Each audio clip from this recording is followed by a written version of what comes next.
ರಾಯಚೂರು ಜಿಲ್ಲೆ ದೇವದುರ್ಗ ತಾಲೂಕಿನಲ್ಲಿ ಜಾತಿ ಗಣತಿ ಮಾಡಲು ಹಿಂದೇಟು ಹಾಕಿದ ಅಂಗನವಾಡಿ ಶಿಕ್ಷಕಿಯರನ್ನ ವಜಾಗೊಳಿಸಿದ್ದನ್ನ ಖಂಡಿಸಿ ಅಂಗನವಾಡಿ ಕಾರ್ಯಕರ್ತರು ಪ್ರತಿಭಟನೆ ನಡೆಸಿದ್ದಾರೆ.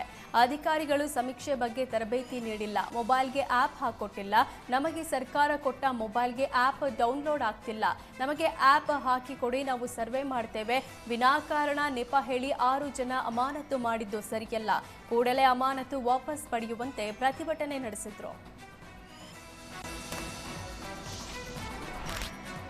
ಚಿಕ್ಕಮಗಳೂರಿನಲ್ಲಿ ಜಾತಿ ಗಣತಿ ವೇಳೆ ಹೈಡ್ರಾಮಾ ನಡೆದಿದೆ. ಗಣತಿ ಮಾಹಿತಿ ಸಂಗ್ರಹದ ವೇಳೆಯಲ್ಲಿ ಮಾತಿನ ಚಕಮಕಿ ನಡೆದಿದೆ.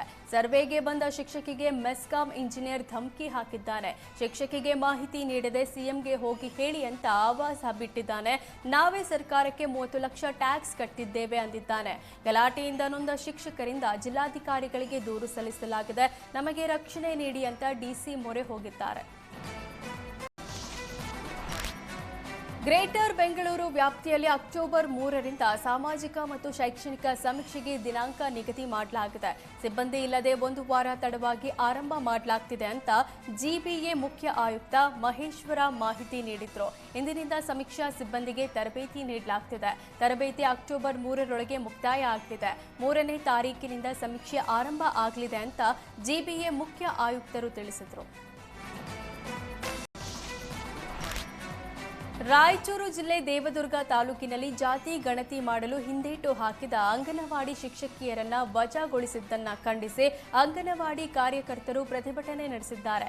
ಅಧಿಕಾರಿಗಳು ಸಮೀಕ್ಷೆ ಬಗ್ಗೆ ತರಬೇತಿ ನೀಡಿಲ್ಲ, ಮೊಬೈಲ್ಗೆ ಆಪ್ ಹಾಕೊಟ್ಟಿಲ್ಲ, ನಮಗೆ ಸರ್ಕಾರ ಕೊಟ್ಟ ಮೊಬೈಲ್ಗೆ ಆಪ್ ಡೌನ್ಲೋಡ್ ಆಗ್ತಿಲ್ಲ, ನಮಗೆ ಆಪ್ ಹಾಕಿ ಕೊಡಿ, ನಾವು ಸರ್ವೆ ಮಾಡ್ತೇವೆ, ವಿನಾಕಾರಣ ನೆಪ ಹೇಳಿ 6 ಜನ ಅಮಾನತು ಮಾಡಿದ್ದು ಸರಿಯಲ್ಲ, ಕೂಡಲೇ ಅಮಾನತು ವಾಪಸ್ ಪಡೆಯುವಂತೆ ಪ್ರತಿಭಟನೆ ನಡೆಸಿದ್ರು.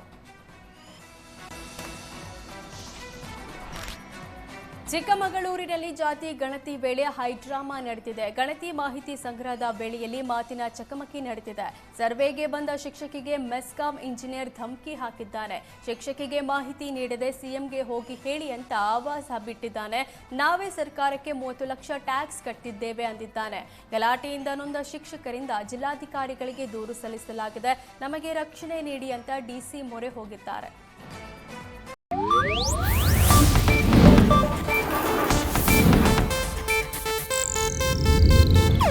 ಇದು ಏಷ್ಯಾನೆಟ್ ನ್ಯೂಸ್ ನೆಟ್ವರ್ಕ್ ಪ್ರಸ್ತುತಿ.